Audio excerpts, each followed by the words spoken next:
There are cars you drive with your head. And there are cars you drive with your heart. And then there's this. You don't simply drive it. You wrestle it. You celebrate it. You survive it. It's an unshamed muscle. A car that looks like it's been dipped in sunlight and forged in noise. In a field of machines shaped in wind tunnels and whispered into existence by engineers in spotless white coats, this is a car that kicks down the door and tells the world exactly who it is. On paper, it's a GT3. In the simulator, it's a declaration that brute force and raw character still have a place among the scalp-sharp precision of modern racing. Under the bonnet lies a 5.4-liter, naturally aspirated Coyote V8. No turbos, no hybrid battery, no polite electric wiring. This is pistons, valves, and fire.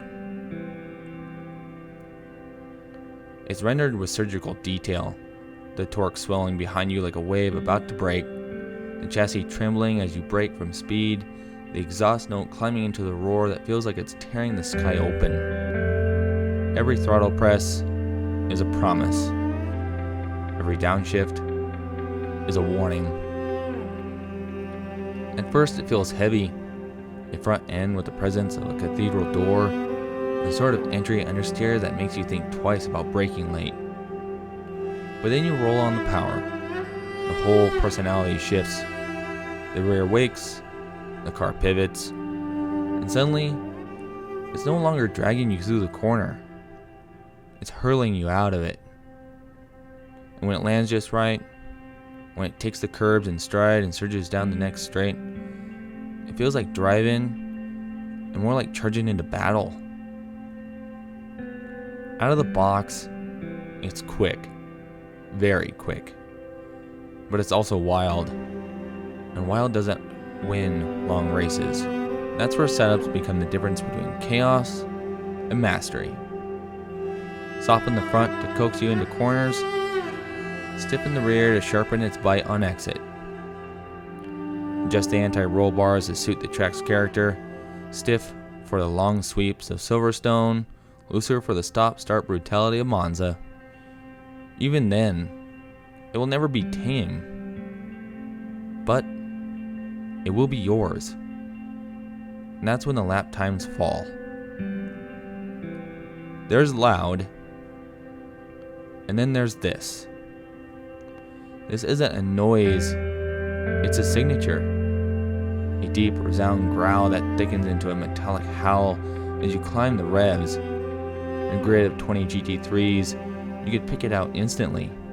Eyes closed, it doesn't just fill the air, it claims it. When you cross the start finish with the V8 bellowing, it's not just a moment, it's a statement. Ask around and you'll hear the same split chorus.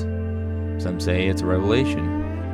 Stable, over curbs, devastating in a straight line, dripping with personality.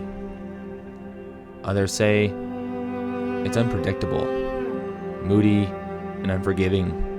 They're both right, because this machine isn't designed to please everyone.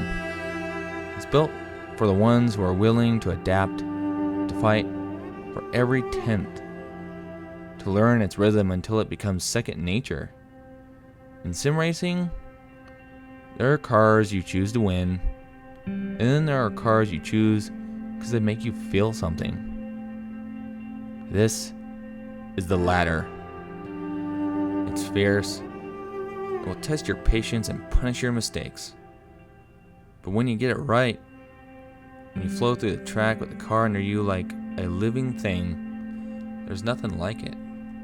Perfection is for engineer blueprints. This car was built for people who want more than perfect. They want alive. Because when the lights drop, the world compresses into a single heartbeat before turn 1. You're not thinking about lap details or sector times, you're thinking about the surge in your chest. The V8's roar in your bones, and track unflurrying like a dare you're determined to take. And as you cross the line, hands trembling, heart hammering, you realize it's not victory you're feeling. It's something rare. It's the moment a car stops being a tool and becomes part of you.